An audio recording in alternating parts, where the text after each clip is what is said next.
તો વડોદરા શહેર ભાજપ દ્વારા નમો કમલમ ખાતે પત્રકાર પરિષદનું આયોજન કરવામાં આવ્યું હતું। આ પ્રસંગે શહેર ભાજપા પ્રમુખે લોકસભામાં મહિલા આરક્ષણ બિલને લઈને કોંગ્રેસની માનસિકતા અંગે ચર્ચા કરી હતી। આ સાથે જ નાગરિકોને ભાજપાની કામગીરી અંગે માહિતગાર કરવામાં આવ્યા હતા। આ પ્રસંગે આમ આદમી પાર્ટીના અનેક કાર્યકરો ભાજપાની વિચારધારા સાથે જોડાયા। કાર્યાલય ખાતે પહોંચેલા આપ કાર્યકર્તાઓએ ખેસ ધારણ કરીને ભાજપમાં પ્રવેશ કર્યો।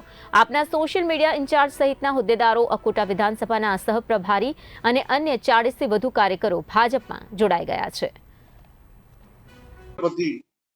એ મહિલા છે, એ જ રીતે વિત્ત મંત્રી પણ મહિલા છે।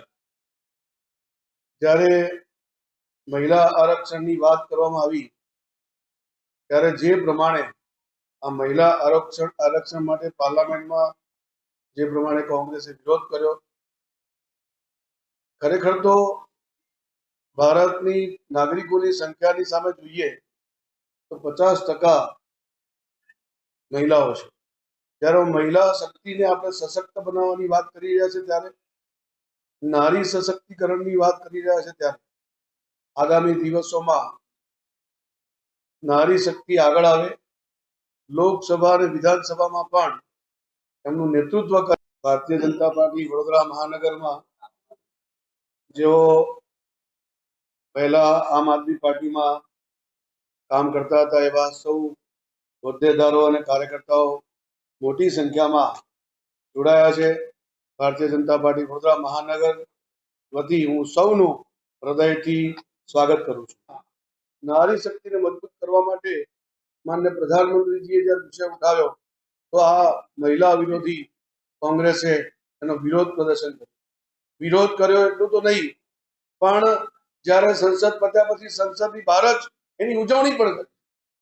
અરે મહિલાઓની એક સશક્તિકરણની વાતની તમે વિરોધ તો કરો, બરોબર, સમજી શકાય છે, પણ તમે ઉજવણી પણ કરો છો। મહિલાઓને સંસદમાં આવતા રોકવાની એની ઉજવણી, આવું હોઈ શકે? પરંતુ એની નકારાત્મક રાજનીતિ એ પ્રદર્શિત કરે। જેનું વર્ચસ્વ હોય એ ઝીરો થાય, જ્યાં વર્ચસ્વ જ ના હોય ત્યાં ઝીરો શું થાય? અને જે વર્ચસ્વ હતું એ અત્યારે ભારતીય જનતા પાર્ટીમાં છે, તો આમ આદમી પાર્ટી જ ક્યાં છે? તમારા મધર પણ તો ભાજપમાં હતા, નગર સેવિકા રહી ચૂક્યા હતા, તમે આ પાર્ટીમાં જોડાયા હતા, એનું શું કારણ હતું? હું ભારતીય સ્વતંત્ર નાગરિક છું અને કોઈ પણ જગ્યાએ જવાનો મારો અધિકાર છે। જે તે સમયે ક્યાંક પણ કોઈ પણ ઘર હોય એમાં નાના મોટા તકરારો હોય અને એ વખતની ઉંમર પણ એ કામ કરાવતી હોય, એટલે ક્યાંક ને ક્યાંક એવા નિર્ણયો લેવાયા હોય।